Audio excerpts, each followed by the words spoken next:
आपका आपके अपने चैनल सिविल्स विद आकाश पे स्वागत है। तो इस वीडियो में मैं आपके साथ करंट अफेयर्स की जो कंप्लीट 1 ईयर सीरीज है उसको डिस्कस करूंगा। मैं आपको पहले ही बताना चाहता हूँ, ये जो करंट अफेयर्स हैं बेसिकली ये हमारी जो टारगेटेड ऑडियंस है वो स्टेट एग्जाम्स वाली ऑडियंस है। मतलब इसमें कोई भी पीसीएस है चाहे किसी भी स्टेट का है वो हम कवर करेंगे।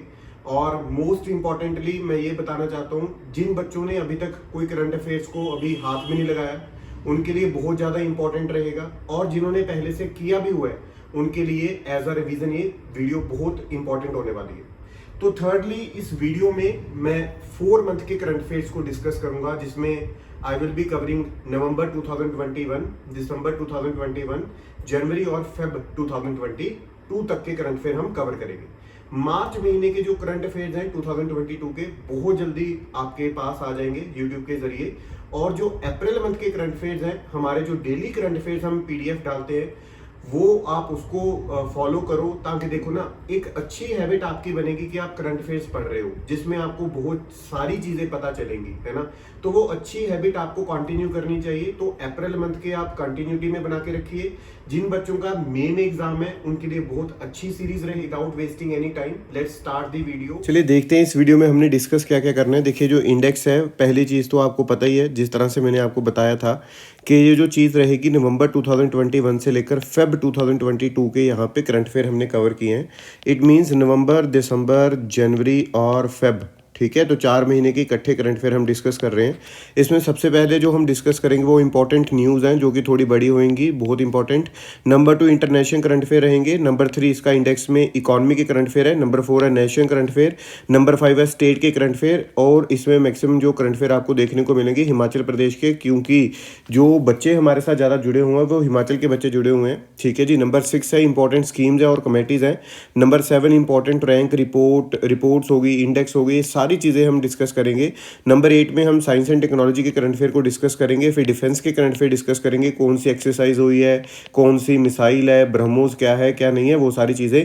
और 10th जो चीज़ आएगी वो आएगी इंपॉर्टेंट जो कॉन्फ्रेंसेज हुए हैं, जैसे COP 26 एटसेट्रा, ये जितनी भी कॉन्फ्रेंसेज हैं या फिर जो भी चीज़ें हुई हैं उसके बारे में चर्चा की जाएगी। इंपॉर्टेंट हेडक्वार्टर्स देखेंगे, WTO का कहाँ पे है, वर्ल्ड बैंक का कहाँ पे है, WHO का कहाँ पे है, या फिर उसकी स्टैब्लिशमेंट डेट, जो जो क्वेश्चन पूछे जाते हैं उस तरह से।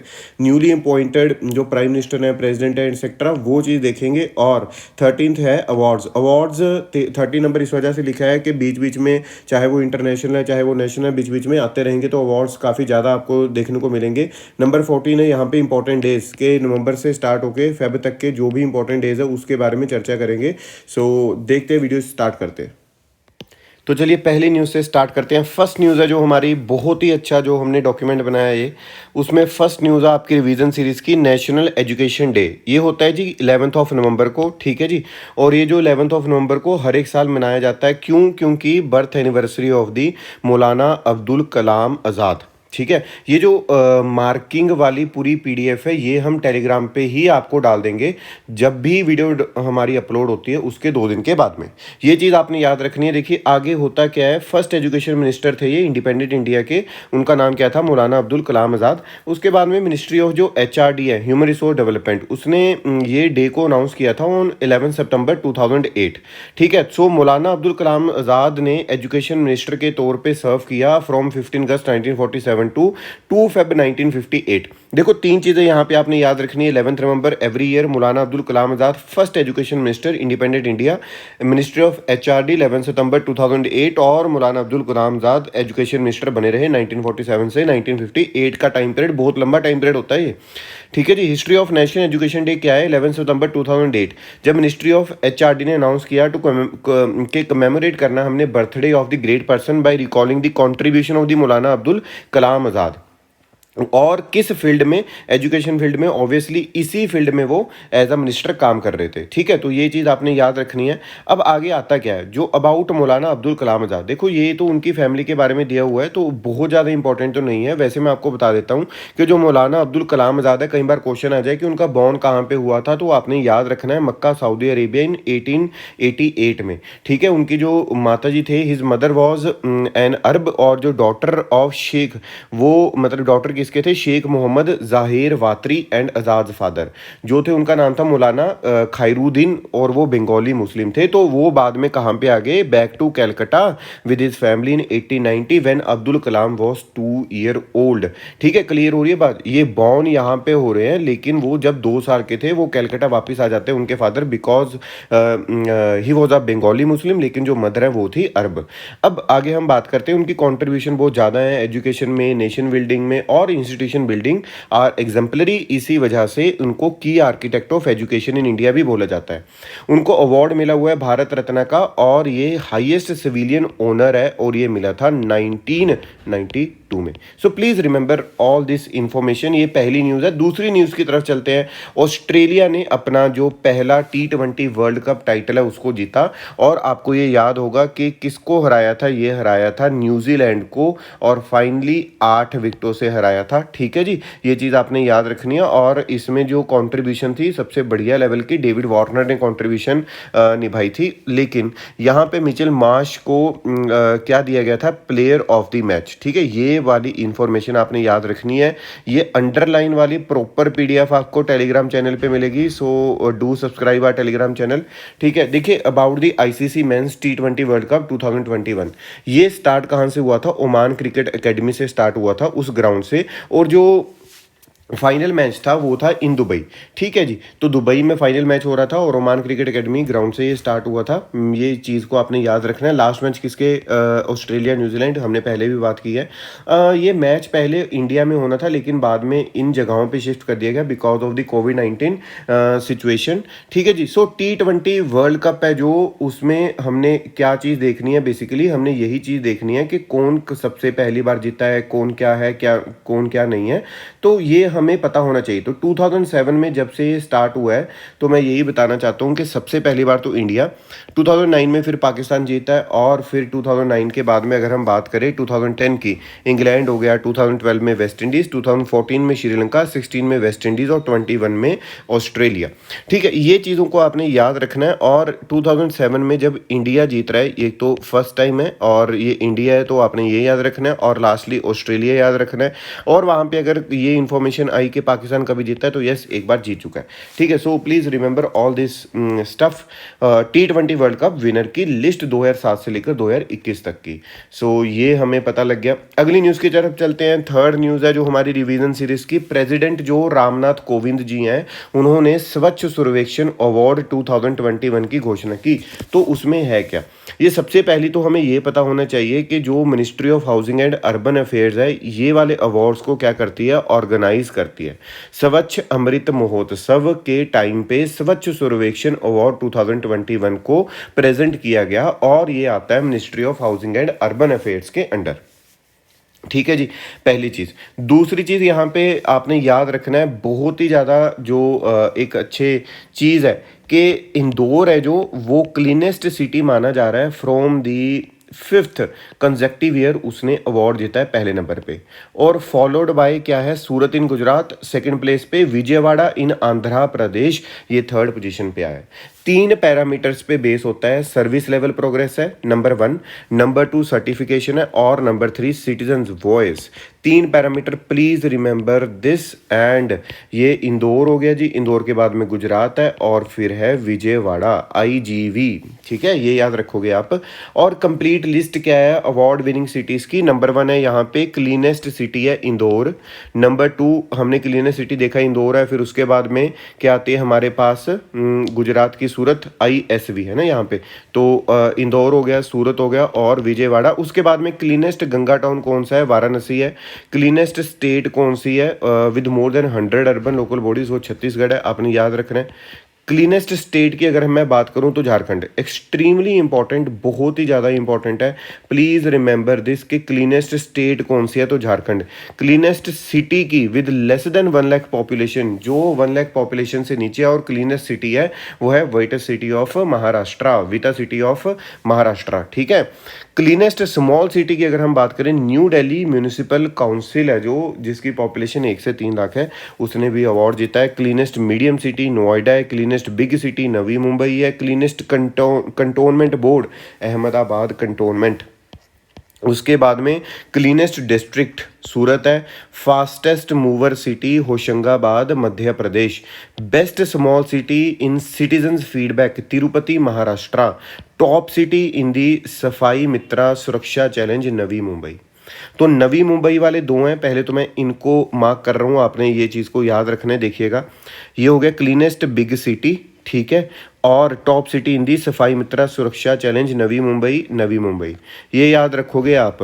फिर उसके बाद में क्लीनेस्ट डिस्ट्रिक्ट है सूरत, और दूसरे नंबर पे अगर आपको किसी ने पूछा क्लीनेस्ट सिटी, वो भी क्या है, सूरत, मैंने पहले भी आपको बताया है।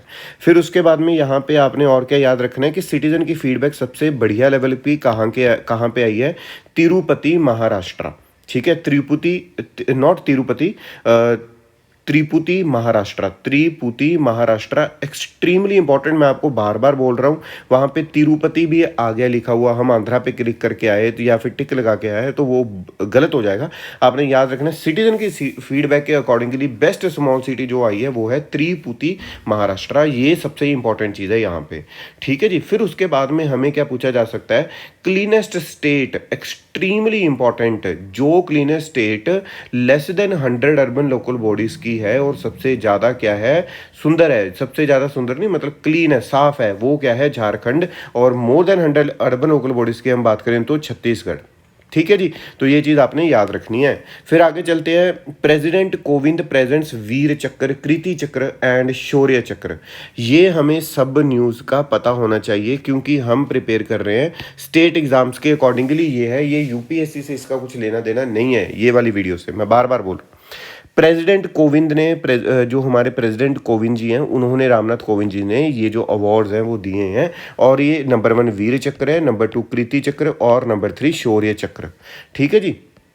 तो ये होता क्या है, ये जो गैलेंट्री अवार्ड्स है इनको instituted by the government of India, ये आप याद रखोगे यहाँ पे, acts of bravery and sacrifice of the officers personnel of the armed forces as well as other lawfully constituted forces and civilians. तो ये 3 तरह के हमारे पास अवार्ड आए, वीर चक्र, कृति चक्र एंड शौर्य चक्र। अगर हम वीर चक्र की बात करें तो इसको वीर चक्र किसको दिया गया है, आपको याद होगा, बहुत ही ज़्यादा न्यूज़ में था, और बहुत ही ज़्यादा न्यूज़ में था, आपको पक्का याद होना चाहिए ये, और इसका नाम है जी अभिनंदन वर्थमान, ठीक है, आपको याद आ गया होगा सारा, अभिनंदन जी इनको मिला है। और ये मिला क्यों है आपको पता होगा, Pakistan fighter jet in Feb 2019 वहाँ पे उसको गिरा दिया था भाई, ठीक है। अभिनंदन वर्थमान वॉज विंग कमांडर, एक पहली चीज, he shot down a Pakistani F-16 fighter aircraft on 27 Feb 2019। So please remember this, आप लोगों ने ये चीज़ को याद रखना है ना, तभी इस पे काम हो पाएगा, तभी अच्छे वे से आगे बढ़ पाएगा, ठीक है। आगे चलते हैं जी, कृति चक्र। कृति चक्र पे क्या है, प्रेसिडेंट जो कोविंद है उनको 2nd highest peace time gallantry award मिला है। Kirti Chakra to sapper Prakash Jadhav for neutralising terrorist in an operation in Jammu and Kashmir. तो उनकी वाइफ और मदर को मिला है ऑब्वियसली, ठीक है जी, तो वो शहीद हो गए। तो आपने याद रखना है कृति चक्र के बारे में, और किसको मिला है, प्रकाश जाधव जी को मिला है कृति चक्र, और वीर चक्र आपको पता होना चाहिए। शौर्य चक्र के बारे में बात करेंगे। शौर्य चक्र मिला है जी मेजर विभूति शंकर धोंडियाल को। ये जो शौर्य चक्र मिला है, उन्होंने किया क्या था, 5 टेररिस्ट को पहले तो एलिमिनेट किया और 200 केजी जो एक्सप्लोजिव मटेरियल था उसको रिकवर किया गया।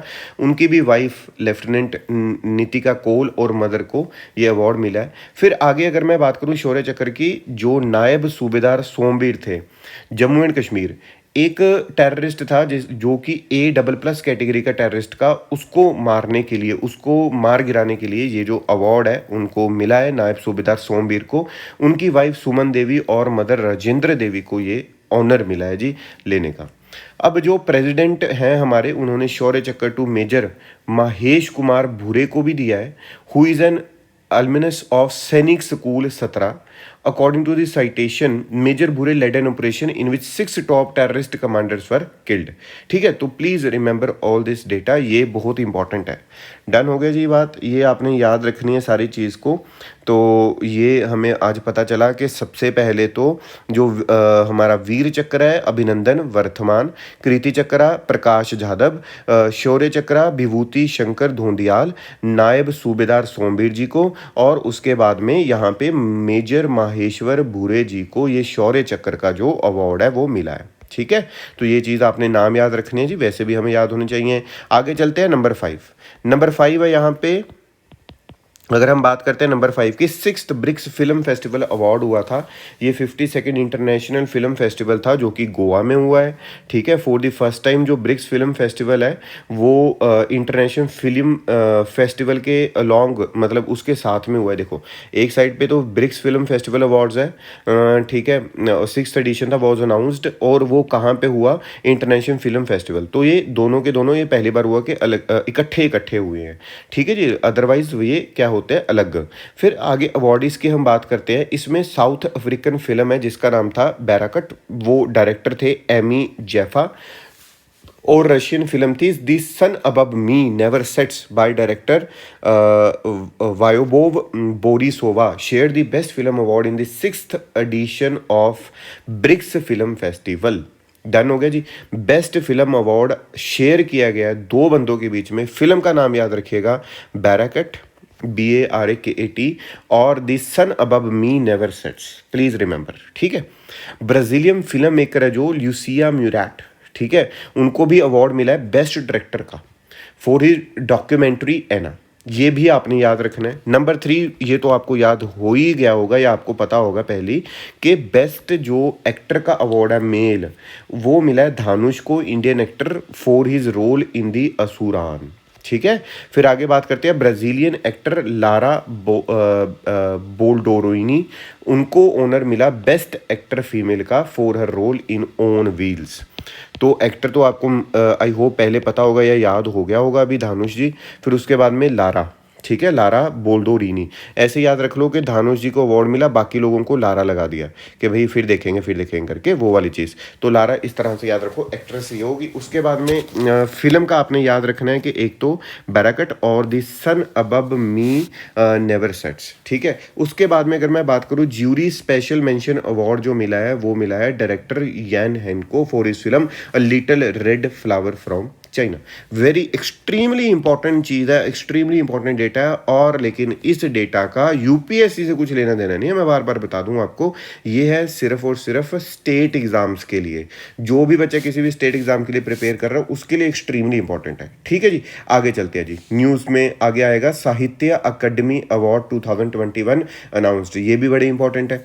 इसमें देखिए 3 तरह के अवार्ड आते हैं। एक तो आता है साहित्य अकादमी अवार्ड 2021 आएगा, एक आता है युवा पुरस्कार साहित्य अकादमी युवा, और एक आता है बाल पुरस्कार।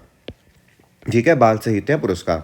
अब इसमें हम देखते हैं ये जो साहित्य अकादमी अवार्ड है 2021। ठीक है, पहले तो ये देखो इसमें होता क्या है, एक तो इंग्रेव्ड कॉपर प्लेट मिलती है, ठीक है, शॉल मिलता है, अमाउंट मिलती है ₹1 लाख की to the main Sahitya Akademi prize winner, and engraved copper plate and amount of 50,000 Yuva पुरस्कार वालों को और बाल साहित्य पुरस्कार को। ठीक है, पहले तो ये भी हमें पता होना चाहिए था। साहित्य अकेडमी अवार्ड की अगर मैं बात करूँ 2021 की, तो जो ऑथर है नमिता गोखले, उनको ये जो अवार्ड है वो मिला है फॉर हर नोवेल थिंग्स। ठीक है, फॉर हर नोवेल थिंग्स। ठीक है, ये याद रखोगे आप। फिर उसके बाद में साहित्य अकेडमी युवा पुरस्कार है जो, वो किसको मिला है, ये मिला है जी ऑथर मेघा मजूमदार, वंदी साहित्य अकेडमी युवा पुरस्कार 2021 for her debut book a burning published in 2020। ठीक है, सो जो ये जो अंडरलाइन वाली चीज़ें हैं ये इंपॉर्टेंट है और ये आपने याद रखनी है, और ये आपको PDF प्रॉपर वे में मिल जाएगी। इसमें और जो आपने याद रखना है, एक तो आप याद रखोगे हिंदी में कौन है, हिमांशु वाजपेयी। ठीक है जी, तो ये एक चीज़ है।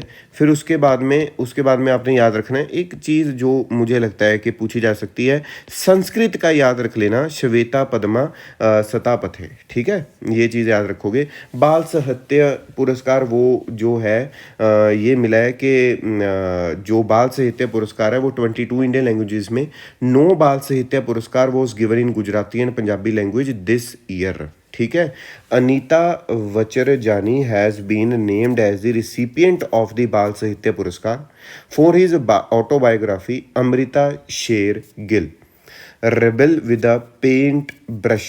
ठीक है, Hindi writer Devendra Mewari won the award for his play titled Natak Mein विज्ञान। सो प्लीज़ रिमेंबर, ये बहुत इंपॉर्टेंट है कि जो अनीता वचरजानी हैं उनको रिसिपिएंट है वो बाल साहित्य पुरस्कार के अनीता जी, और Amrita Shergil rebel with the paint brush, ये एक चीज़ है। उसके बाद में हिंदी राइटर है, उनका नाम है देवेंद्र मेवाड़ी, उनको मिला है नाटक में विज्ञान के लिए। ये 22 इंडियन लैंग्वेजेस में है। और बाल जो साहित्य अकेडमी युवा है वो भी 22 इंडियन लैंग्वेजेस में है, लेकिन साहित्य अकेडमी जो अवार्ड है वो इस बार 20 इंडियन लैंग्वेजेस में पेश किया गया। सो प्लीज़ रिमेंबर, ठीक है, ये हमने याद रखना है। आगे चलते हैं जी, न्यूज़ है जी, अगली न्यूज़ है, और नेक्स्ट न्यूज़ के बारे में हम बात करेंगे। जो नेक्स्ट न्यूज़ है वो है आरबीआई की मॉनेटरी पॉलिसी। यहाँ पे हमें ये देखने को मिल रहा है जो रेपो रेट है वो अनचेंज्ड रही है for the 9th consecutive time के लिए। जो हमारी रेपो रेट है वो भी क्या रही है, अनचेंज्ड रही है। ठीक है जी। तो इसमें क्या है, जो आरबीआई की मॉनेटरी पॉलिसी कमेटी है जो कि हेड करता है by the reserve bank of India. ठीक है, मतलब क्या है, जो मॉनेटरी पॉलिसी कमेटी है headed by the reserve bank of India, governor Shaktikanta Das, उन्होंने बोला कि जो रेपो रेट है उसको अनचेंज रखना है at the 4% for the 9th consecutive time. इसका कॉन्सेप्ट समझते हैं पहले, ठीक है। अब थोड़ा कॉन्सेप्ट समझना स्टार्ट करते हैं। अब ये रेपो रेट होता क्या है, ये देखिए, आरबीआई है, आरबीआई एक हो गया हमारे पास बैंक, ठीक है जी। RBI is the banker of bank. RBI provide करता है पैसा किसको, बैंक को। तो बैंक को जब वो मनी प्रोवाइड कर रहा है, पहली चीज़ तो बैंक को उसको देनी पड़ती है गवर्नमेंट सिक्योरिटीज़, और जब भी इस चीज़ को वापस करेगा क्या देना पड़ेगा, साथ में इंटरेस्ट रेट पे करना पड़ेगा, और इसी इंटरेस्ट रेट को हम क्या बोलते हैं, रेपो रेट। ठीक है, इतना समझ में आ गया। अब बैंक के पास कुछ 100 रुपीज़ के हम लगा के चलते हैं, बहुत थोड़ी अमाउंट, के 4% पे उसको क्या देना पड़ेगा, इंटरेस्ट रेट पे वापस देना पड़ेगा। तो अगर 4% इंटरेस्ट रेट पे वो पैसा ले रहा है बैंक, तो हमें अपने खर्चे डाल के, अपना प्रॉफिट डाल के कुछ 7% पे देगा। ठीक है जी। तो ये क्या हो गया, एक कम, मतलब मैं कम ही बोलूँगा इसको, कम इंटरेस्ट रेट पे लोगों के पास, यहाँ पे कस्टमर की मैं बात करूँ अगर, तो कस्टमर के पास यहाँ पे क्या आ जाएगा, पैसा आ जाएगा। तो ये हो क्यों रहा है, या 7% या 6% इस तरह से मिल जाएगा, ये हो क्यों रहा है ऐसे। देखिए, कोविड के बाद में जो ग्रोथ है वो बहुत ही ज़्यादा क्या हो चुकी है, वो डाउन जा चुकी है। क्या ग्रोथ, उस ग्रोथ को मेंटेन करने के लिए, इंक्रीज करने के लिए, बढ़ाने के लिए मैं क्या कर रहा हूँ, कम पैसों पे लोगों को पैसे दे रहा हूँ, कम इंटरेस्ट रेट पे लोगों को पैसे दे रहा हूँ। यहाँ पे मैंने बताया ना, कम इंटरेस्ट रेट पे अगर मैं लोगों को पैसे दूंगा, उनके हाथ में ज़्यादा पैसे आएंगे, वो ज़्यादा इन्वेस्ट कर पाएंगे, ज़्यादा मार्केट में पैसा आएगा तो ज़्यादा ग्रोथ हो पाएगी। इस वजह से ये जो चीज़ है, रेपो रेट को नहीं बदला गया, वो वैसा ही रखा गया। बाकी भी सारी जो चीज़ें वैसे ही रखा। रिवर्स रेपो रेट है जो, वो 3.35% है। अब आप पूछोगे रिवर्स रेपो रेट क्या होती है, एक और कॉन्सेप्ट समझिएगा। यहाँ पे रिवर्स रेपो रेट है, एक हो गया आरबीआई मेरे पास, और एक हो गया जी बैंक। अब बैंक के पास अगर एक्सेस में मनी आ जाए, तो उस बैंक ने अगर मनी को पार्क करना है, मतलब बैंक ने पैसा देना है, अगर हम लेमन लैंग्वेज में बात करें आरबीआई को, तो आरबीआई को क्या देना पड़ेगा, एक तो स्पेशली गवर्नमेंट सिक्योरिटीज़, और प्लस कुछ ना कुछ इंटरेस्ट रेट पे करना पड़ेगा। तो इंटरेस्ट रेट उन्होंने बहुत कम रखा है, ताकि जो बैंक है उसके पास क्या रहे, ज़्यादा से ज़्यादा पैसा, और वो आरबीआई के पास पैसे को पार्क ना करे, ताकि लोगों को ज़्यादा क्या दे पाए, मार्केट में पैसा दे पाए। ठीक है जी। तो ये आपने याद रखना है जी। अब आगे आती है MSF rate and bank rate remains unchanged. एक होती है पॉलिसी रेपो रेट, फिर रिवर्स रेपो रेट हो गया, margin standing facility, bank rate हो गया, सीआरआर हो गया, और एसएलआर हो गया। तो ये सारी चीज़ें ऐसी चलती रहेंगी, ऐसी चलती रहेंगी का मतलब कि जब तक ग्रोथ हम उतनी नहीं दे पाते। तो ये आपने चीज़ों को याद रखना। और छोटे एग्जाम में, स्टेट एग्जाम में इसका डेटा भी पूछा जा सकता है। सो please remember the latest data. ठीक है, आगे चलते हैं। आरबीआई की मॉनेटरी पॉलिसी हाइलाइट्स एंड की डिसीजन, तो यही की डिसीजन है, और तो क्या है, लेकिन इसमें जो इंपॉर्टेंट पॉइंट है ये वाला है, composition of monetary policy committee. देखो, इस चीज़ को मेंटेन करने का पहले जो काम था वो आरबीआई का होता था कि रेपो रेट कितनी रखनी है मैंने, या रिवर्स रेपो रेट कितनी रखनी है, बैंक रेट कितनी रखनी है, एटसेट्रा। जितने भी क्वान्टिटेटिव टूल्स हैं उसकी जो सोलली अथॉरिटी किसके पास होती थी, आरबीआई के पास होती थी। लेकिन आज की डेट में अगर मैं बात करूं, आरबीआई के पास सोल अथॉरिटी नहीं है। आरबीआई के पास सोल अथॉरिटी नहीं है, तो किसके पास है, ये अथॉरिटी आ चुकी है मॉनेटरी पॉलिसी कमेटी के पास। और इसमें 6 मेंबर होते हैं। 3 जो मेंबर हैं वो होंगे सेंट्रल गवर्नमेंट के, और 3 मेंबर यहाँ पे रहते हैं आरबीआई के। टोटल 6, 3 और 3। ठीक है, आगे चलते हैं, देखते हैं कैसे। जो गवर्नर है रिजर्व बैंक ऑफ इंडिया के, वो चेयरपर्सन होते हैं एक्स ऑफिशियो श्री शक्तिकांत दास जी, और deputy governor incharge of monetary policy member ex officio doctor Michael Debabrata Patra. ठीक है, तो one office of the reserve bank of India to be nominated by central board member ex officio doctor Mridul K Sagar. उसके बाद में a professor of Mumbai based Indira Gandhi institute professor Ashima Goyal. Professor of finance है Jayanth are Verma, जो मैंने 3 बंदे बाहर के बताए और 3 मैंने आपको आरबीआई के बताए, ठीक है, वही है ये। तो नाम आप याद कर सकते हो, हमें गवर्नर जी का नाम याद होना चाहिए श्री शक्तिकांत दास, ठीक है, फिर हमने डिप्टी गवर्नर है माइकल पात्रा, फिर ये चीज़ों को आपने याद रखना है। और जो हैं एग्रीकल्चर इकोनॉमिस्ट डॉक्टर शशांक भिड़े, तो भिड़े हो गए, जयनाथ आर वर्मा हो गए, ठीक है, जयनाथ आर वर्मा हो गया, भिड़े हो गया, और आशिमा गोयल। तो ये 3 नाम आपने याद रखने हैं और ये ऊपर से नाम याद रखने हैं अगर आपको लगता है, अदरवाइज इतना डेटा अगर आप याद रखते हो बहुत इंपॉर्टेंट है और ये छोटे एग्जाम में तो पूछा भी जा सकता है। तो प्लीज़ रिमेंबर दिस कि भाई गवर्नर शक्तिकांत दास जी, उसके बाद में deputy governor doctor Michael Patra, उसके बाद में मृदुल के सागर जी हैं जो one officer of the RBI, ठीक है, जो भी nominated by the central board. उसके बाद में जो प्रोफेसर और जो यहाँ पे चुने गए हैं वो है Ashima Goyal. Professor of finance है जी अहमदाबाद से प्रोफेसर जयनाथ आर वर्मा, और एग्रीकल्चरल इकोनॉमिस्ट हैं वो हैं डॉक्टर शशांक भिड़े। आगे हम अगली न्यूज़ की तरफ चलते हैं और अगली न्यूज़ में यह है कि जो अर्जेंटीना है वो बीट कर दिया उसने Argentina beat 6 time champions Germany to lift junior hockey world cup. Question ये आ सकता है कि इंडिया ने कभी ये जीता है, ऑब्वियसली जीता है हमने 2001 और 2016 में, और ये मल्टीपल हमने विन की हुई है, ठीक है। और देखो सबसे पहले तो Argentina has become the only 3rd team after Germany के 6 विन्स हैं, और इंडिया जिन्होंने मल्टीपल विन्स किए हैं। 2001 में किया था हमने, फिर 2016 में किया था junior hockey world cup titles के, मैं अब यहाँ पे बात कर रहा हूँ। अब अर्जेंटीना भी 2nd टाइम बन चुकी है और इसने बीट किया जर्मनी को। डिफेंडिंग चैंपियंस है जो इंडिया, ठीक है, मतलब 2016 में जो चैंपियंस थे हमारा इंडिया, तो उसमें क्या हुआ था, 4th इन दी जूनियर हॉकी वर्ल्ड कप 2021 में वो 4th नंबर पे आए हैं, और वो किससे हारे थे, फ्रांस से हारे थे वो कौन है इन दी 3rd प्लेस मैच, ठीक है। तो प्लीज़ आपने ये चीज़ों को प्रॉपर वे से याद रखना है जी, प्रॉपर तरीके से याद रखना है। इसमें सिर्फ आपने ये याद रखिए अवार्ड्स में कि किस किस को अवार्ड मिला है। पहली चीज़ तो best player of the tournament है टिमोथी क्लेमेंट, ठीक है, फ्रांस से। बेस्ट गोलकीपर का अवार्ड मिला है एंटोन ब्रिंकमैन जर्मनी, ठीक है, ये चीज़ तो आप याद रखोगे।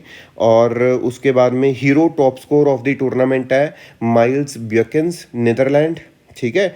इन चीज़ों के अलावा यहाँ पे और बहुत ज़्यादा इंपॉर्टेंट क्वेश्चन नहीं है जी। Orissa fair play award team Chile और चाइल, जो भी आप बोलना चाहते हो इसको, ठीक है, कई बार चिले बोलते हैं, कई बार कोई लोग चाइल बोलते हैं। तो ये चीज़ों के बारे में आपने बस बेस्ट प्लेयर याद रखना है यार, फ्रांस से हैं, बेस्ट गोलकीपर जर्मनी से हैं, बेस्ट जो हीरो टॉप स्कोरर हैं वो टूर्नामेंट के माइल्स ब्यूकेंस वो नीदरलैंड है, और जो फेयर प्ले अवार्ड है वो मिला है टीम चाइल, ठीक है, टीम चिले और या फिर चाइल। फिर आगे चलते हैं जी, अगली न्यूज़ है जो पीएम मोदी हैं उनको वर्ल्ड का 8th मोस्ट एडमायर्ड मैन का दर्जा मिला है 2021 में। ये टॉप 20 की लिस्ट थी, और जो पीएम ये यू गोव करके एक था, उन्होंने ये चीज़ की थी। 40,000 पीपल का फीडबैक लिया गया था। ये जो पीएम मोदी हैं वो आगे जा रहे हैं किससे, शाहरुख खान से, अमिताभ बच्चन से और विराट कोहली से। और अपार्ट फ्रॉम अगर पीएम मोदी अगर हम देखें इस लिस्ट में और कौन कौन है हमारा बंदा, एक तो सचिन तेंदुलकर जी, शाहरुख खान जी, अमिताभ बच्चन जी और विराट कोहली जी, ये लोग इसमें हैं लिस्ट में। और इनके अलावा मेन के अलावा विमेन में जो आता है वो एक तो प्रियंका चोपड़ा और ऐश्वर्या राय बच्चन और सुधा मूर्ति, ठीक है। ये चीज़ों को आपने याद रखना है जी, यू गोव और 42,000 पीपल का फीडबैक, और इसमें कौन कौन है ये आप याद रखोगे।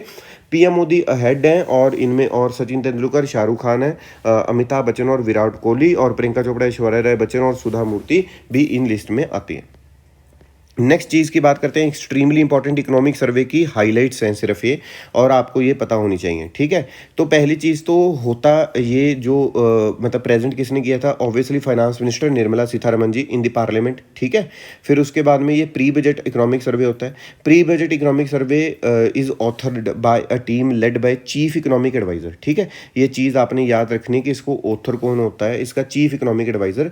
और days before the presentation centre appointed economist V. Anantha Nageswaram as the new CEA.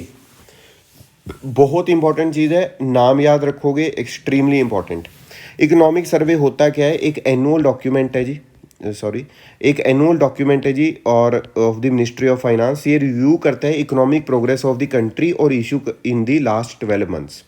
ये सर्वे इंफॉर्मेशन प्रोवाइड करता है related to the performance of key development schemes हैं, कोई भी मतलब जो जो हमारी डेवलपमेंट हुई है, इन्फ्लेशन है, फिजिकल डेवलपमेंट्स है। ये देखिए यहाँ पे लिख रखा है फिजिकल डेवलपमेंट्स है, कोई मैक्रो इकोनॉमिक फैक्टर है, कोई इन्फ्लेशन है, कोई अदर इकोनॉमिक फैक्टर है, उसके बारे में हमें बताता है।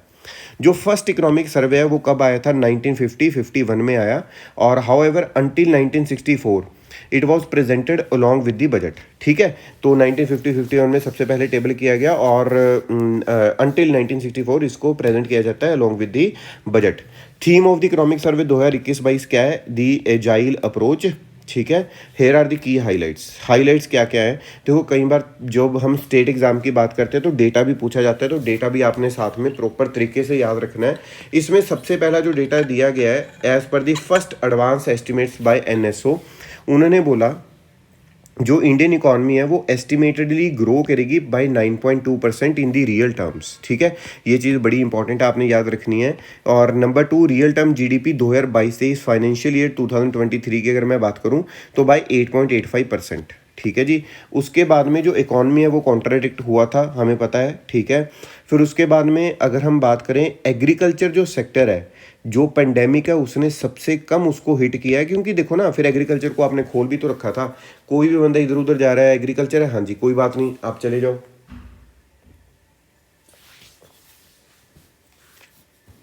ठीक है जी, तो agriculture and allied sector expected to grow by 3.9% in 2021-22, ये चीज़ों के बारे में यहाँ पे बताया गया है।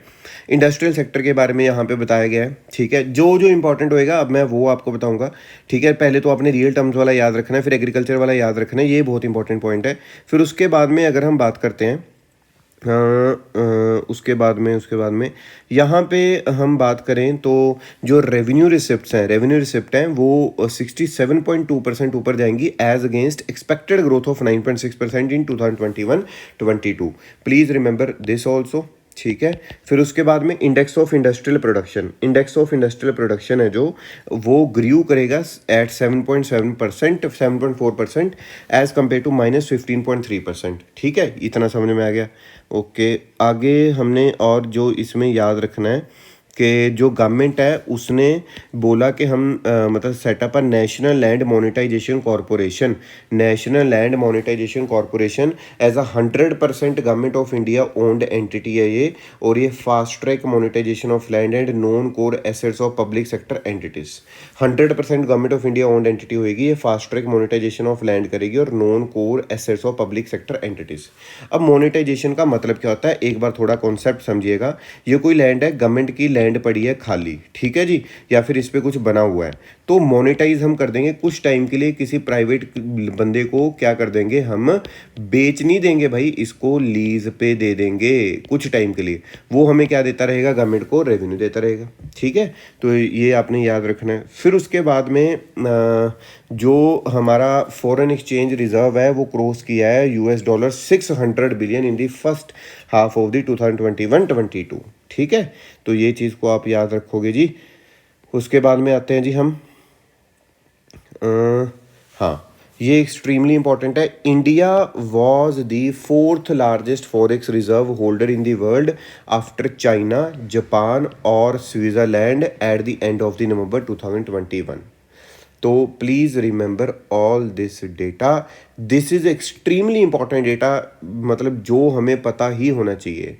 We must know about this data और वी हैव टू रिमेंबर। ठीक है, आगे चलते हैं। स्टार्टअप इकोसिस्टम की अगर हम बात करें यहाँ पे, तो इंडिया के पास 3rd लार्जेस्ट स्टार्टअप इकोसिस्टम है आफ्टर US और चाइना। तो तीसरे नंबर पे हमारा इंडिया आता है स्टार्टअप इकोसिस्टम में। एक्सट्रीमली इंपॉर्टेंट डेटा, इसको याद रखना है आपने। ठीक है, जिस पे मैं टिक लगा रहा हूँ वो आप याद रखोगे। वीडियो देख लो यार, कुछ ज़रूरत ही नहीं पड़ेगी, प्रॉपर वीडियो देखिए। अब उसके बाद में जो दिल्ली है उसने रिप्लेस किया है स्टार्टअप कैपिटल ऑफ इंडिया को, दिल्ली ने रिप्लेस किया startup capital of India, Delhi बन चुका और रिप्लेस किया किसको, बेंगलुरु को। ठीक है। अब ग्लोबल इनोवेशन इंडेक्स की अगर मैं बात करूं तो हम पहले 81st रैंक पे होते थे, अभी मैं इनोवेशन इंडेक्स में 46 रैंक पे आया हूं, तो ये हमें पता होना चाहिए। और ग्लोबल इनोवेशन जो इंडेक्स है वो करता कौन है ना, लॉन्च्ड बाय और प्रिपेयर्ड बाय। ठीक है, तो ग्लोबल इनोवेशन इंडेक्स के बारे में आप बताओगे कमेंट सेक्शन में जी। आगे चलते हैं। जो इंडिया का overall NITI Aayog SDG index है, सस्टेनेबल डेवलपमेंट इंडेक्स है, उस पे भी हमने क्या किया, उसमें भी हमारी प्रोग्रेस देखने को मिली है। फिर ये सबसे इम्पोर्टेंट पॉइंट यहाँ पे आता है कि इंडिया है जो वो 10th लार्जेस्ट फॉरेस्ट एरिया है इन दी वर्ल्ड। इंडिया के पास 10th लार्जेस्ट फॉरेस्ट एरिया है इन दी वर्ल्ड। ये चीज़ को आप याद रखोगे प्रॉपर तरीके से। ठीक है, फिर आगे आता है हमारे पास national family health survey 5 data.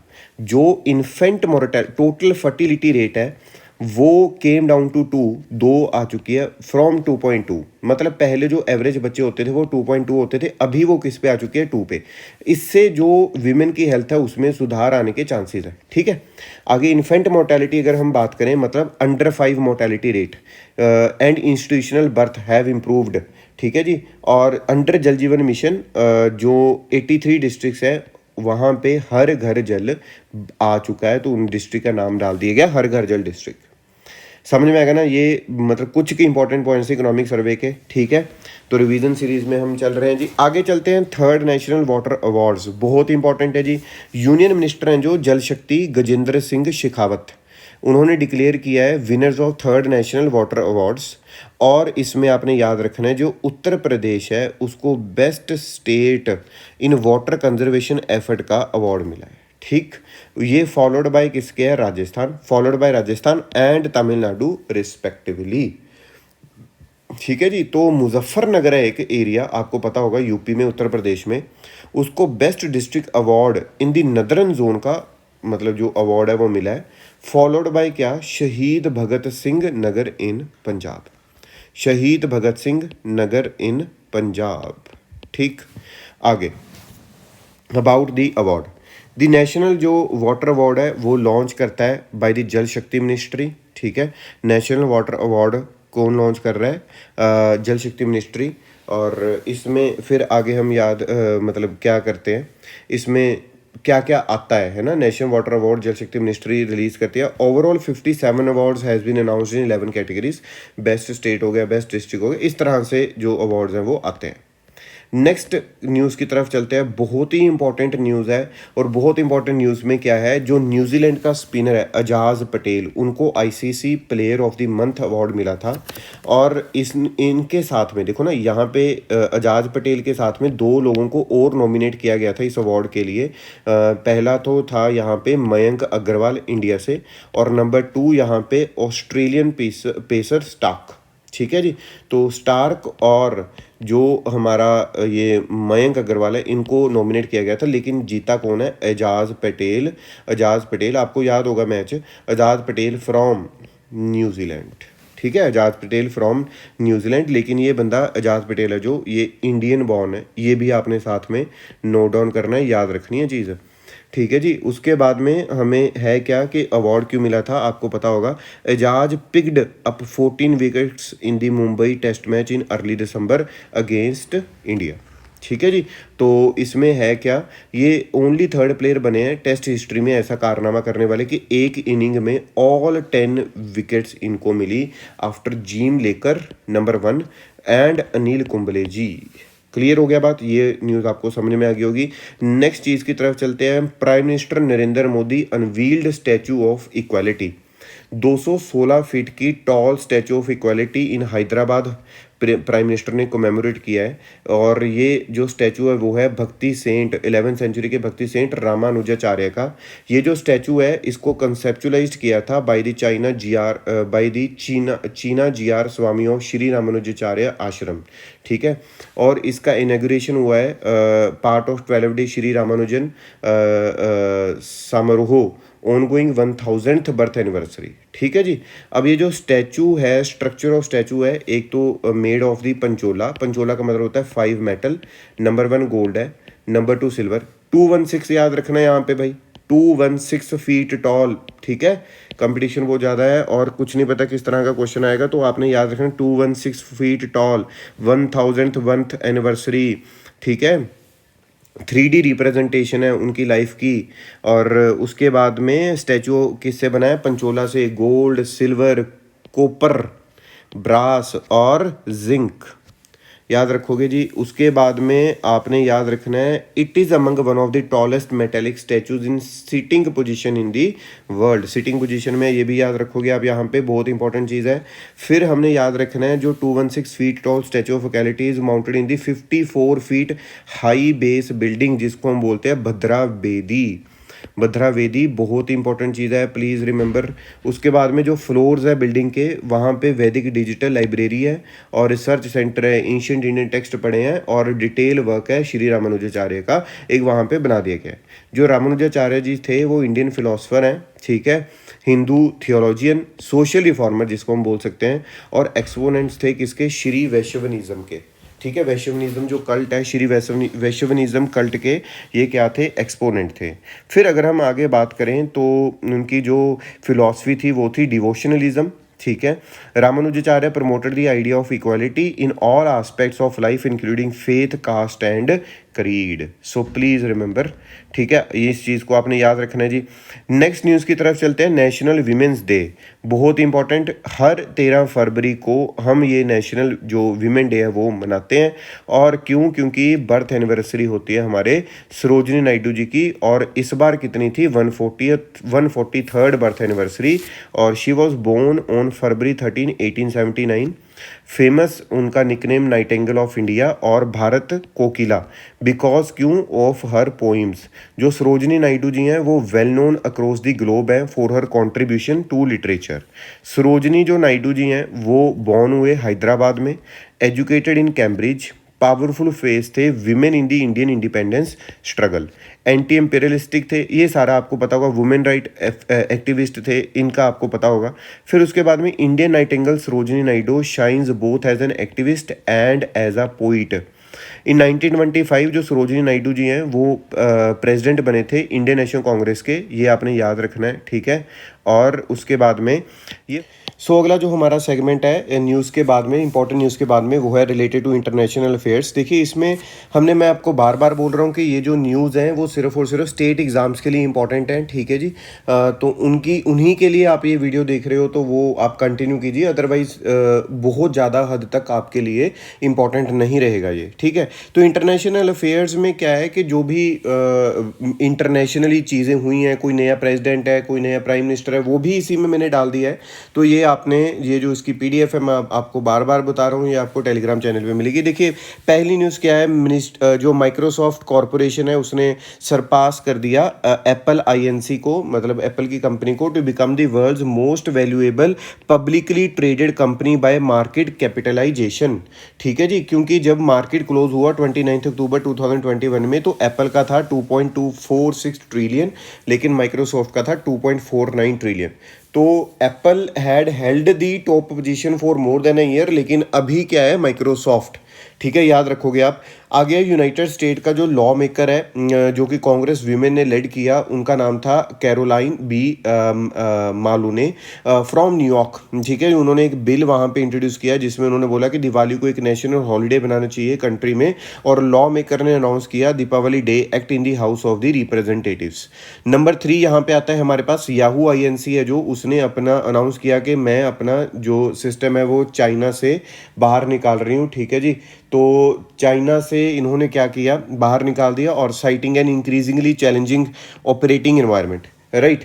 तो ये चीज़ आपने याद रखनी है। आगे की हम बात करते हैं कि जो ब्रिटिश हेल्थ रेगुलेटर्स हैं उन्होंने अप्रूव किया वर्ल्ड की first pill to treat the case of symptomatic कोविड-19, ठीक है जी। सिम्टम्स वाला जो कोविड-19 था उसमें वर्ल्ड फर्स्ट पिल तैयार की गई थी ब्रिटिश हेल्थ रेगुलेटर्स की तरफ से। और मैं आपको बता दूं कि जो medicine and health care product regulatory agency है उसने बोला the antiviral molnupiravir has been found to be safe and effective at reducing the risk of the hospitalisation, ठीक है। ऐसा नहीं है कि कोविड-19 को बाहर ही निकाल देगा, क्योंकि ऑब्वियसली जो वायरस है उसका एक जेस्टेशन पीरियड रहता है, उसी के बाद में वो जाता है, तो जो रिड्यूस कर देगा रिस्क को हॉस्पिटलाइजेशन का। आपको याद होगा होगा कि कुछ वेव्स हमारी कंट्री में भी और बाहर की कंट्रीज़ में ऐसी है जहाँ पे हॉस्पिटल्स की, वेंटिलेटर्स की, आईसीयूज़ की वो कमी हो गई थी। ठीक है, तो अगली न्यूज़ की तरफ चलते हैं। जो गवर्नमेंट ऑफ यूके है उसने मोस्ट इंपॉर्टेंट न्यूज़, प्लीज़ इसको आपने नोट डाउन करना है और आपने इस पे मैंने इंपॉर्टेंट मार्क कर दी, इसको बार बार पढ़ना है आपने।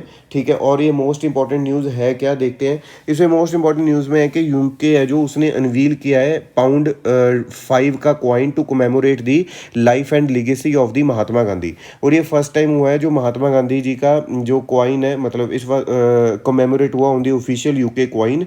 और ये स्टैंडर्ड्स रहेंगे इसके, गोल्ड और सिल्वर में भी अवेलेबल रहेगा। और इस कॉइन को डिज़ाइन किया है हीना ग्लोवर ने।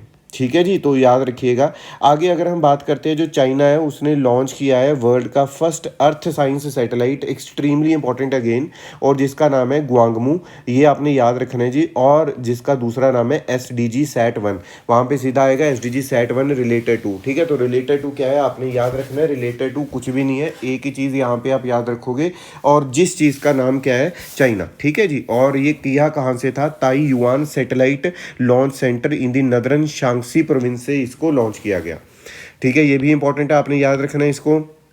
आगे हम चलते हैं। जो यूनाइटेड स्टेट्स ऑफ अमेरिका है उसने क्या किया है, जो इंटरनेशनल सोलर अलायंस है उसकी मेंबर कंट्री बन चुका है। जो यूएस है अब 101st कंट्री बना है जिसने साइन किया ये फ्रेमवर्क एग्रीमेंट ऑफ ISA। अभी हमें ये पता होना चाहिए कि ISA का हेडक्वार्टर कहाँ पे, सेक्रेटरीट कहाँ पे है, तो हमें पता ही है गुरुग्राम हरियाणा। ठीक है, गुरुग्राम हरियाणा में ISA का सेक्रेटरीट है, तो ये चीज़ आपने याद रखनी है। आगे की अगर हम बात करें, जो फ्रेमवर्क है उसको फॉर्मली साइन किया जॉन कैरी ने, और ये COP26 में ये चीज़ देखने को हमें मिली। अच्छा, COP26 कहाँ पे हुआ है, ग्लासगो में। ग्लासगो कहाँ पे है, स्कॉटलैंड में, और इसको हेड किसने किया, यूके ने। ठीक है जी, Glasgow is in the Scotland and इसको हेड किसने किया, यूके ने हेड किया। प्लीज़ इसको you have to remember this. ठीक है जी, तो और एक चीज़ और, COP26 में मोदी जी ने कुछ टारगेट दिया जिसका नाम है नेट ज़ीरो को कब तक अचीव करना है, बाय 2070। ये भी साथ में याद रखोगे। आगे चलते हैं। जो चाइना है उसने लॉन्च किया है शेनजू। ठीक है जी, शेनजू ये है क्या, एक स्पेसशिप है जो कि 3 एस्ट्रोनॉट्स को वहाँ पे भेजेगी 6 मंथ के मिशन के to the under construction space station. अभी जो स्पेस स्टेशन है वो पूरी तरीके से बना भी नहीं है, वहाँ पे भेजेगी। ये मैं इस वजह से इंपॉर्टेंट आपको बोल रहा हूँ, उस चीज़ का रीज़न अभी आपको पता चलेगा। इस चीज़ से होगा क्या, एक जो मतलब विमेन है, फर्स्ट चाइनीज़ विमेन बनेगी जिसका नाम है वांग यापिंग, जो कि वॉक कर पाएंगी in the space as she moved out of the under construction space station and took part in the extra vehicular activities. ठीक है, तो ये आपने याद रखनी है यहाँ पे चीज़। आगे चलते हैं। जो यूएस की स्पेस एजेंसी और मतलब नासा और जो Elon Musk owned private company SpaceX, इन्होंने मिलके एक क्रू 3 मिशन बनाया। और उस क्रू 3 मिशन में क्या है, कंसिस्ट क्रू 3 में मतलब 3 लोग हैं वहाँ पे, तो उसमें इंडियन ओरिजिन नासा एस्ट्रोनॉट है जो राजा चारी, वो मिशन के कमांडर रहेंगे। दूसरे कौन से, एक तो है टॉम मार्श बर्न और कायला बैरन। ठीक है, ये मिशन स्पेशलिस्ट हो गया। As well as European Space Agency astronaut Matthias जो मायरूर है वो भी इसमें जा रहे हैं साथ में। तो ये चीज़ आपने याद रखनी है। क्रू 3 मिशन ये किससे बना हुआ है, Indian origin NASA astronaut Rajachari as its mission commander, और अदर 3 कौन से है ये मैंने आपको बताया। एक पायलट है बंदा, फिर मिशन स्पेशलिस्ट 2 हैं। ठीक है जी, फिर आगे चलते हैं। फूमियो किशिदा ये लीडर है लिबरल डेमोक्रेटिक पार्टी के। Extremely important news for the anti. ठीक है, नायब तहसीलदार, चाहे वो HP का है चाहे वो पंजाब का, किसी भी एग्ज़ाम के लिए है वो, तो उसको री इलेक्ट किया गया है as the prime minister of Japan following the victory of the LDP in the 2021।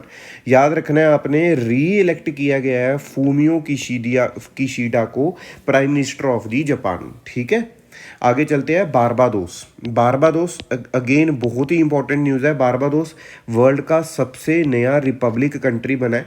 ये around 400 years after it became a British colony. ठीक है, जो बारबाडोस है वो एक स्लेव सोसाइटी होता था जो कि ब्रिटिश की थी, और ये first became an English colony, ये 1625 में बना था। इसको इंडिपेंडेंस मिली थी 1966 में। अब आप सोचोगे इंडिपेंडेंस 1966 में मिल गई तो अभी रिपब्लिक कैसे बन रहा है। रिपब्लिक का राजे मतलब वहाँ पे आपने पढ़ा होगा ना पॉलिटी में, रिपब्लिक और डेमोक्रेटिक, है ना, 2 तरह की चीज़ें देखी होंगी। तो रिपब्लिक में क्या है कि बारबाडोस जो कि कैरिबियन आइलैंड है उसने रिमूव कर दिया क्वीन एलिजाबेथ II को as the head of the state. Done, आगे चलते हैं। कनाडा है जो वो उसने ज्वाइन किया है यूएसए को, यूके के और ऑस्ट्रेलिया डिप्लोमेट को कि वो बायकॉट कर रहे हैं बीजिंग विंटर ओलंपिक्स का ओवर ह्यूमन राइट कंसर्न्स। ठीक है, ये चीज़ आपने याद रखनी है कि विंटर जो बीजिंग के ओलंपिक्स थे उसका किस किस बंदे ने बायकॉट किया, तो ये कंट्री है, ये आप याद रखोगे। आगे चलते हैं, जो यूएस मिलिट्री पर्सोनल है और बांग्लादेश नेवी है उनके बीच में एक मैरीटाइम एक्सरसाइज हुई है जिसका नाम है कार-पीटी। ठीक है, इसी के नाम से वहां पे लिखा होगा कार-पीटी, तो आपको पता होना चाहिए कार-पीटी क्या, cooperation afloat readiness and training, और ये क्या है, नेवल एक्सरसाइज।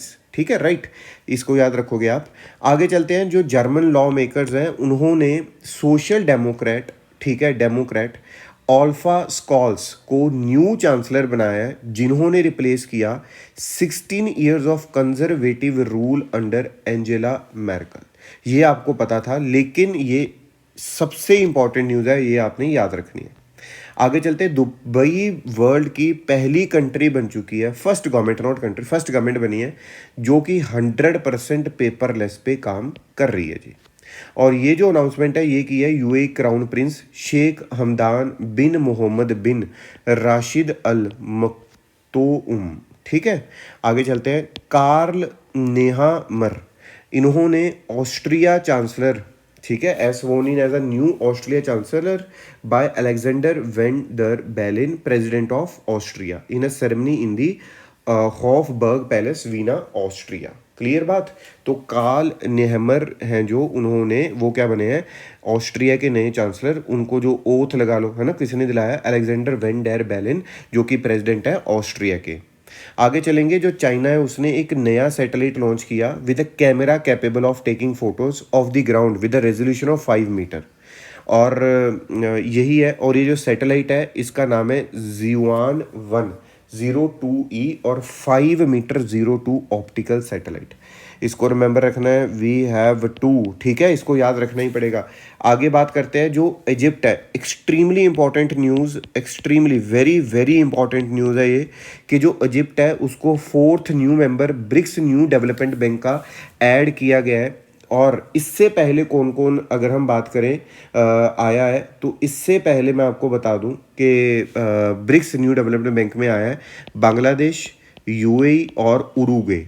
ठीक है, बांग्लादेश, यूएई और उरुग्वे आया है, ये आपने याद रखना है। तो न्यू डेवलपमेंट बैंक, और अच्छा चलो आप बताइए, न्यू डेवलपमेंट बैंक का हेडक्वार्टर कहाँ पे है? ठीक है, अगर पता है तो वेरी गुड, 1-2 सेकंड का आप टाइम लो, अगर आपको आता है तो आप लिखो साइड पे या कमेंट बॉक्स में लिखो, और मैं आपको बता दूं इसका है शंघाई, चाइना। ठीक है, याद रखना है कि इसका जो हेडक्वार्टर है वो कहाँ पे है, शंघाई, चाइना में न्यू डेवलपमेंट बैंक का हेडक्वार्टर हमें देखने को मिलता है। इजिप्ट है जी, बांग्लादेश, यूएई, उरुग्वे। ठीक है, आगे चलते हैं, शंघाई है जो, उसने ओपन किया 2 न्यू मेट्रो लाइन, जिससे वो पूरे, मतलब अगर मैं पूरे वर्ल्ड में बात करूं तो upholding its rank as a city with the largest metro network in the world. सबसे बड़ा मेट्रो नेटवर्क पूरे वर्ल्ड में कहाँ पे है, हमें पता होना चाहिए, शंघाई में, और नई मेट्रो लाइंस लॉन्च करके अपना जो रैंक उसने अपहोल्ड किया है।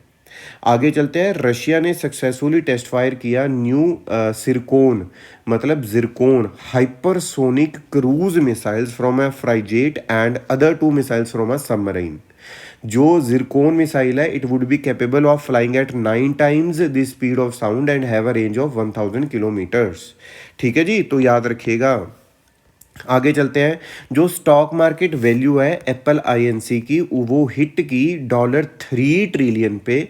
ठीक है, और इसका एक शेयर का जो वैल्यू था वो था $182.86, और ये वर्ल्ड की फर्स्ट कंपनी बनी इस तरह की जो अचीवमेंट को लेने में। तो वर्ल्ड की फर्स्ट कंपनी बनी जिसने $3 ट्रिलियन का मार्क टच किया। ठीक है, क्लियर हो गया बात। तो ये चीज़ आपने याद रखनी है यहाँ पे। आगे चलते हैं, जो चाइना का सीनियर डिप्लोमेट है हैंग मिंग, उन्होंने न्यू सेक्रेटरी जनरल का चार्ज लिया है इन दी SCO, शंघाई कॉरपोरेशन ऑर्गेनाइजेशन।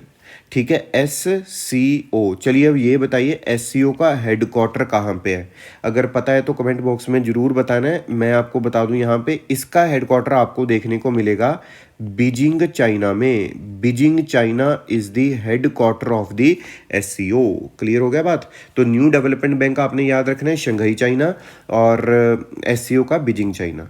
ठीक, आगे चलते हैं ओपेक की तरफ। अगर हम ओपेक की बात करें तो ओपेक ने अपॉइंट किया Kuwaiti oil executive Haitham al Ghais को as a new secretary general.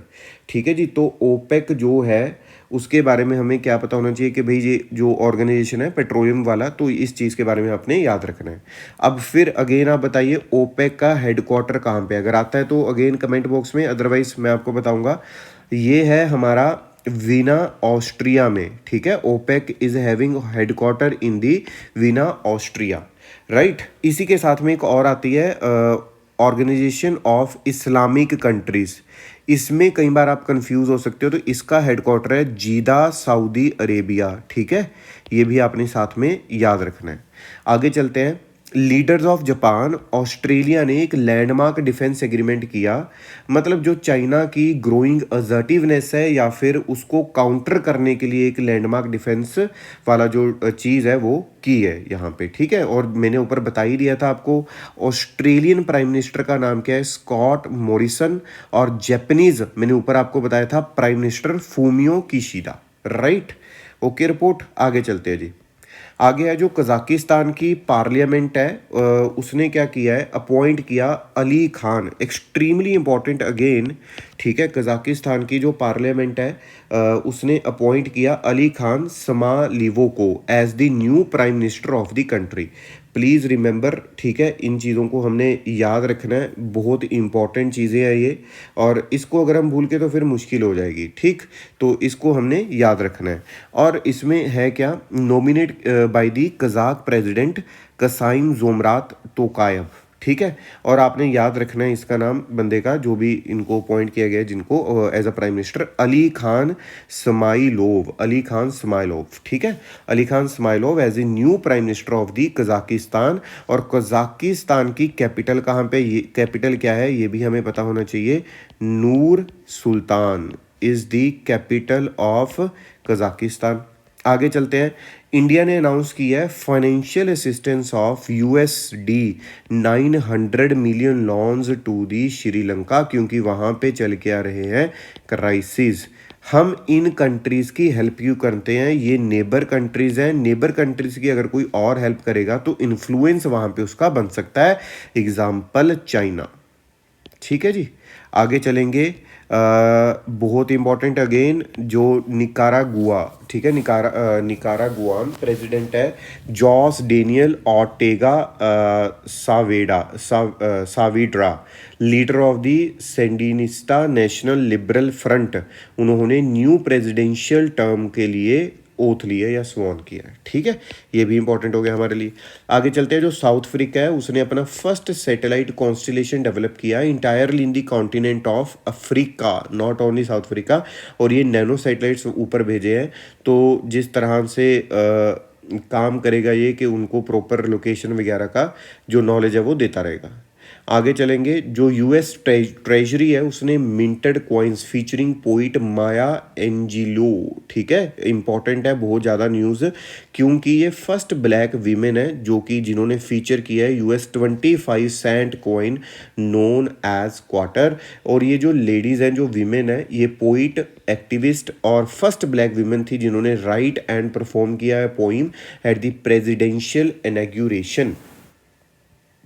2010 में इनको प्रेसिडेंशियल मेडल मिला ऑफ फ्रीडम, जो कि हाईएस्ट US सिविलियन अवार्ड है by the president Barack Obama.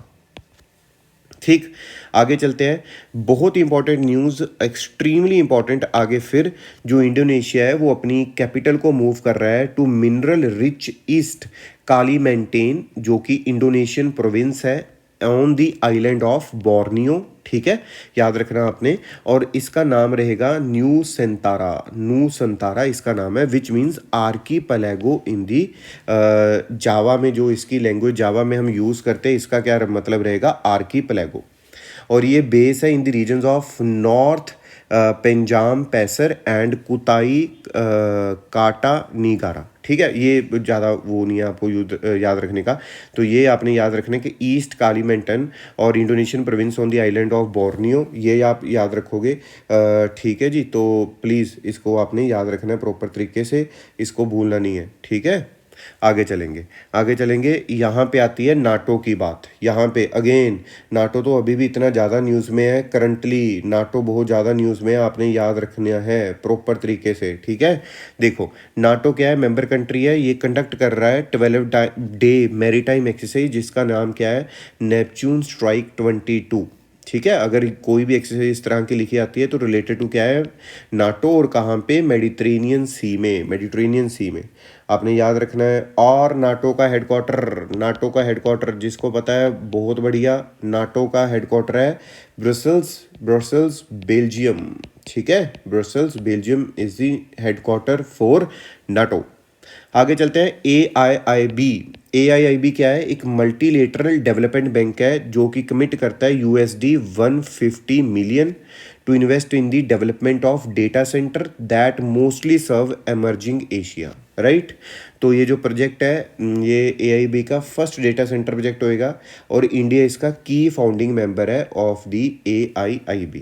अब आप लोगों ने क्या बताना है, AIIB का हेडक्वार्टर कहाँ पे है, एक्सट्रीमली इंपॉर्टेंट, हमें पता है, ये आपको भी पता होएगा। ये हेडक्वार्टर है जी बी, अंत वाली बी आपने याद रखनी है, बीजिंग चाइना।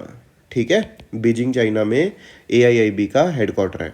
चलिए आगे आते हैं, वर्ल्ड की जो लार्जेस्ट केनाल लॉक है वो इनॉग्रेट हुई है एट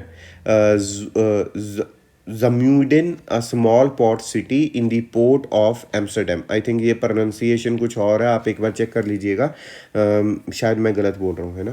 तो ये पोर्ट सिटी है एम्स्टरडेम की, द नीदरलैंड। ठीक है, the sea lock was inaugurated by the Dutch king Willem Alexander. बस इतना याद रखना है आपने। ठीक है, आगे चलते हैं, बहुत ही important news, extremely important, iconic infinity bridge है जो दुबई UAE का, वो फॉर्मली ओपन हुआ है टू द ट्रैफिक। और ये जो हमारा मैथमेटिकल साइन है इन्फिनिटी उस तरह से है, ये रिप्रेजेंट करता है limitless and infinite goals of Dubai. ठीक है, इन्फानाइट गोल्स ऑफ दुबई, ये इस तरह से इस चीज़ को क्या करता है, यहाँ पे रिप्रेजेंट करता है। आगे चलेंगे, नेक्स्ट न्यूज़ है अबाउट द नॉर्थ कोरिया। इसने सक्सेसफुली टेस्ट की है वासोंग 12। ठीक है, वासोंग 12 जो कि एक इंटरमीडिएट रेंज बैलिस्टिक मिसाइल है फ्रॉम दी जगंग प्रोविंस एरिया। ठीक है, चलिए आगे चलेंगे, दुबई की फर्म है दी जेट ज़ीरो एमिशन, जो कि वर्ल्ड का first hydrogen powered flying boat बनाया, दी जेट इन दुबई। ठीक है जी, तो ये क्या है, ये ज़ीरो एमिशन करेगा। आगे चलेंगे, एक्सट्रीमली इंपॉर्टेंट न्यूज़ आपको याद रखना है, ये prime minister of Portugal Antonio costo, इनको री इलेक्ट किया गया है। ठीक है, प्राइम मिनिस्टर की मतलब कुर्सी के लिए। आगे आते हैं, यूनाइटेड किंगडम ने मार्क किया 70th anniversary of queen Elizabeth two जो है उनका रूल, और ये जो क्वीन है looked to the future of the monarchy. She surpassed Louis 14 of France as a long stringing monarch of a sovereign state. ठीक है जी, तो ये आपने याद रखना है। आगे है, इंस्टाग्राम ने एक चीज़ फीचर अनाउंस किया है जिसका नाम है टेक अ ब्रेक, मतलब एक ब्रेक लो और उसमें अपना जो टाइम आप कहाँ पे स्पेंड कर रहे हो उस चीज़ के बारे में सोचना चाहिए। ये इंडिया में भी है और ये US UK Ireland Canada New Zealand Australia में भी आया। ठीक है, तो ये फीचर जो है वो प्रमोट किया जाएगा इंडिया में through a campaign in partnership with the young called break ज़रूरी है। ओके, आगे आ जाइएगा, इन बुर्किना फासो जो मिलिट्री जुनता है उनको appointed lieutenant colonel Paul Henri Sandaogo Damiba as the interim president. ठीक है, तो आपको अगर किसी ने पूछा बुर्किना फासो के बारे में आपको ये याद होना चाहिए। आगे चलते हैं, इजराइल पहली मतलब become the first ever country जिसने की ड्रोन फ्लाइट्स को अलाउ कर दिया सिविलियन एयर स्पेस में। इतना याद रखना है और कुछ नहीं है इसमें। आगे आते हैं WHO के बारे में। WHO का एक मतलब अलग जो पार्ट रहते हैं, जैसे कि साउथ ईस्ट एशिया रीजन में अगर मैं बात करूं, WHO उन्होंने लॉन्च किया क्विट टोबैको ऐप, और ये जो ऐप है ये लॉन्च किया डॉक्टर पूनम खेत्रपाल सिंह, जो कि रीजनल डायरेक्टर हैं WHO during WHO's year long commit to quit campaign is the latest tobacco control initiative by the WHO south east Asia region. ठीक है जी, आगे आइएगा। जो कैनेडियन प्राइम मिनिस्टर हैं जस्टिन ट्रूडो, उन्होंने पहली बार इमरजेंसी पावर यूज़ किया टू सपोर्ट दी प्रोविंसेस, ताकि ब्लॉकेड्स को एंड किया जाए, और public disorder that have gripped Ottawa for 18 days at the hands of participants in the so-called Freedom Convoy, right? ये याद रखना है आपने, ठीक है जी। आगे चलते हैं, नेपाल के बारे में बात करेंगे। तो नेपाल फर्स्ट कंट्री बना टू अडॉप्ट इंडियाज UPI सिस्टम। ये प्ले करेगा एक pivotal role in transforming the digital economy of the neighbouring country. और NPCI जो इंटरनेशनल पेमेंट्स लिमिटेड है, international arm of the NPCI, उन्होंने ज्वाइन किया है अपना गेटवे पेमेंट सर्विस और Manam Infotech to provide services. ठीक है, GPS authorised payment system operator in Nepal, Manam Infotech will deploy UPI in Nepal. ठीक है, तो आपने इसमें बेसिकली बस यही याद रखना है कि UPI सिस्टम जो इंडिया का नेपाल ने ज्वाइन कर लिया। NPCI के बारे में आपको बताइए। इजराइल ने सक्सेसफुली टेस्ट किया new naval air defence system CDOM। ठीक है, CDOM to be used on the Israeli navy's SR-6 class corvettes. ठीक, चलिए आगे आते हैं। Canada become the first country in the world that has authorised to use a plant based COVID-19 vaccine. ठीक है, आगे लास्टली न्यू डेवलपमेंट बैंक है जो, वो फर्स्ट मल्टीलेटरल एजेंसी बना है जिसने कि ऑफिस ओपन किया है गिफ्ट सिटी हमारी, ठीक है, Gujarat international finance tech city में, और NDB has received the approval for the same. ठीक है, तो NDB का हेडक्वार्टर मैंने, चलो थोड़ा सा रिवाइज करते हैं। NDB का मैंने बताया आपको शंघाई चाइना। ठीक है, उसके बाद में मैंने आपको बताया AIIB का भी हमने ऊपर डिस्कस किया। AIIB का आपको पता होना चाहिए, ये है बीजिंग चाइना में, ये हमने किया। ठीक है, उसके बाद में एक और मैंने आपको बताया था बीजिंग चाइना, और वो कौन सा था, SCO का हेडक्वार्टर कहाँ पे है, बीजिंग चाइना। ठीक है, और उसके बाद में मैंने आपको बताया था ADB का, एशियन डेवलपमेंट बैंक का, और एशियन डेवलपमेंट बैंक का आपको हेडक्वार्टर कहाँ पे मिलेगा, एशियन डेवलपमेंट बैंक का आपको हेडक्वार्टर मिलता है फिलीपींस में। ठीक है, फिलीपाइंस और मनीला फिलीपींस, या फिर मैंडेला योंग करके एक लिखा आता है, तो आपने याद रखना है। और मैंने एक आपको हेडक्वार्टर बताया था OPEC का। ठीक है, OPEC का हेडक्वार्टर बताया वीना ऑस्ट्रिया, फिर OIC का बताया ऑर्गेनाइजेशन फॉर इस्लामिक कंट्रीज़, इसका मैंने आपको बताया था जीदा सऊदी अरेबिया। ठीक है, फिर इसके बाद में मैंने आपको ऊपर बताया नाटो का हेडक्वार्टर जो कि कहाँ पे है, ब्रसल्स बेल्जियम में। राइट, तो ये चीज़ आपने याद रखनी है। Guys thanks for watching the first part. देखिए आज ये अपलोड हुआ है, तो आपको very next day second part मिलेगा, उससे आगे थर्ड पार्ट मिलेगा। कोई भी इनके बीच में कोई भी दिन का डिफरेंस नहीं रहेगा। सो आप हमारा जो चैनल है उसको सब्सक्राइब कर सकते हैं आगे आने वाले पार्ट्स के लिए।